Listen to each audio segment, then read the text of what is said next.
Bonjour mes chères sœurs, les prêtresses, les déesses. Bienvenue ici dans ma cuisine aujourd'hui pour un rituel de cacao. Alors, je me présente, je m'appelle Marina. Ça fait plusieurs années déjà que je bois du cacao. Et celui-là que je vous présente aujourd'hui vient du Pérou, de mes chers amis du Pérou, de la vallée sacrée. Et on a vraiment l'occasion de faire un beau voyage avec ce cacao. Donc, il y a plusieurs sortes de cacao, bien sûr. Celui-là, c'est le cacao cérémonial, qui est différent du cacao régulier, la poudre bio que vous pouvez acheter dans les magasins bio. Celui-là, c'est vraiment la qualité top pour la nutrition. Le cacao est super riche dans les antioxydants et le magnésium aussi. J'adore cette médecine-là, c'est ma préférée donc. Et les traditions mayas et même mésoaméricaines nous disent que cette médecine d'ailleurs était vraiment utilisée par les reines, les rois, les prêtres, les prêtresses, qui est la médecine du cœur.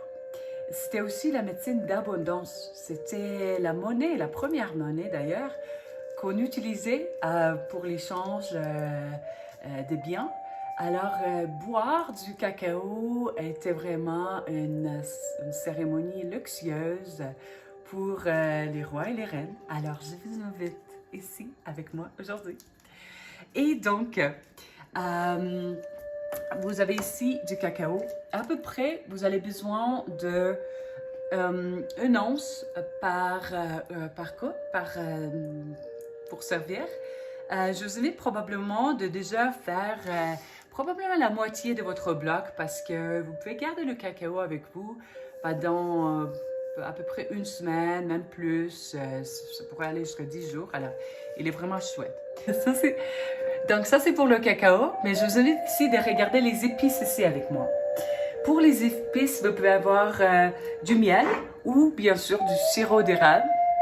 Si vous êtes au Québec, bien sûr. Vous avez de la cannelle, de la cardamome et des piments chili qui vont vraiment aller sortir le goût vraiment du cacao. Vous pouvez aussi ajouter le beurre du cacao si vous voulez pour le rendre un peu plus riche si vous voulez. Moi, quand je cuisine le cacao, c'est vraiment une cérémonie sacrée. Je vous invite d'amener vos encens. Si vous aimez le palo santo, le sauge, moi j'aime bien le copal. Alors, qu'on évite ici, qu'on purifie. On travaille avec l'eau.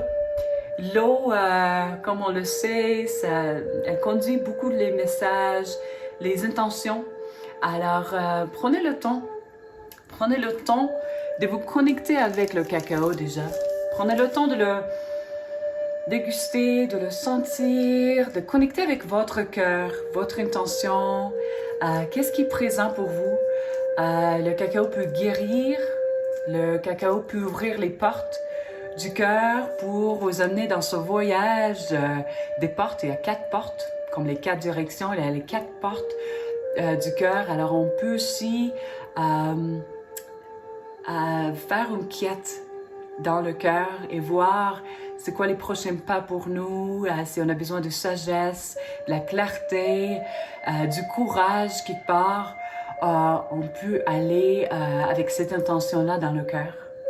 Voilà.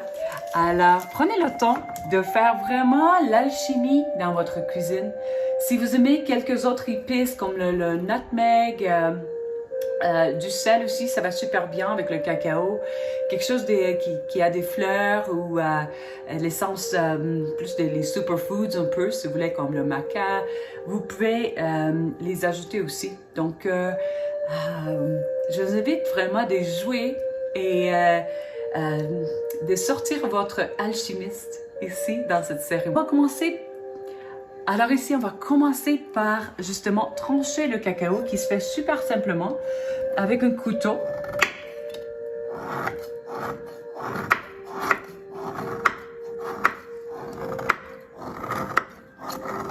Comme ceci. Et vous allez tranquillement. Comme je vous dis, vous pouvez déjà faire au moins la moitié de votre beurre. Surtout si vous avez quelqu'un à partager ce rituel avec vous. C'est vraiment la médecine du cœur. C'est super pour les couples, pour amener de l'amour, pour une plus profonde connexion. Si vous avez un ami ou une soeur avec vous aussi, ça invite vraiment une profondeur, une richesse à l'échange humain. Donc, voilà. Donc, alors la prochaine étape, on commence la préparation.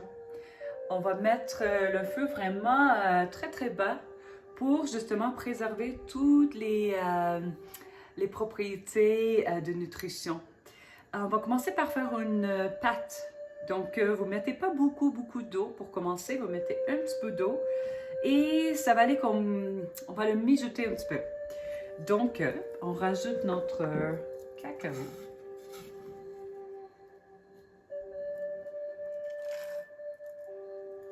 Je ne mettrai pas tout.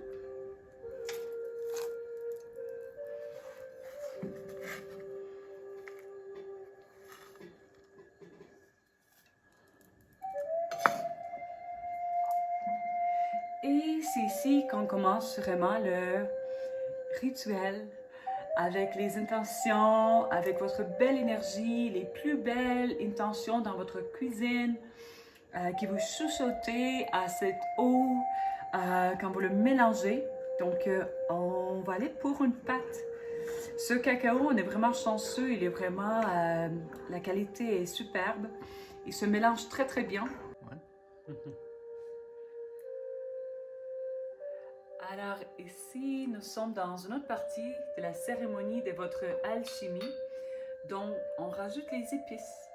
Dans les traditions mexicaines, quand ils vont préparer les épices, ils vont aller aussi connecter avec les intentions, justement pour les rajouter, donc avec la cannelle, les poivres, chili, le cardamome.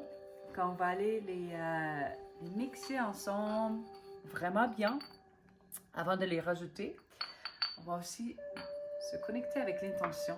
Donc, comme vous voyez ici, on a vraiment une belle pâte qui ne brûle pas. Là, je l'arrêterai ici presque. Je rajoute les épices.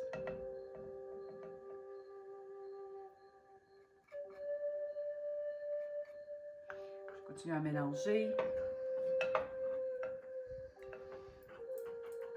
Vraiment, on veut faire une pâte pour que les épices mélangent vraiment bien. Je rajoute ensuite le beurre de coco. Un petit peu, j'aurais pas. Un petit peu. Parfait. Et j'ai du miel. Comme j'avais dit, vous pouvez rajouter le sirop d'érable qui se mélange super bien. Le cacao, si vous voulez le goûter, il est amer. Il n'est pas sucré. Donc, c'est à nous de rajouter le sucre qu'on veut, qu'on a besoin. Et on continue cette belle mélange. Quand vous avez une belle pâte déjà, vous ne voulez pas qu'il s'abouille. Quand vous avez une belle pâte, c'est votre base. Ici, on va ensuite rajouter de l'eau.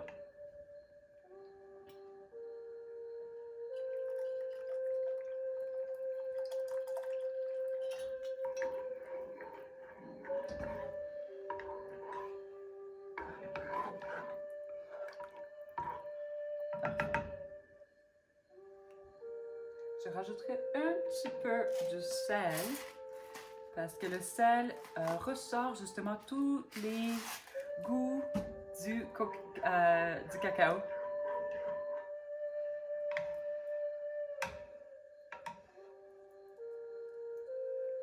Et voilà, il est prêt à servir. Il est prêt à servir.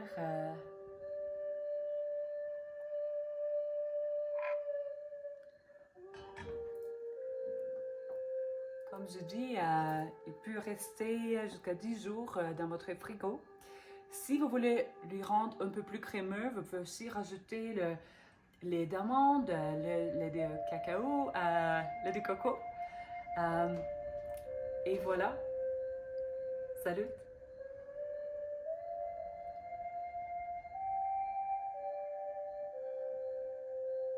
Salut.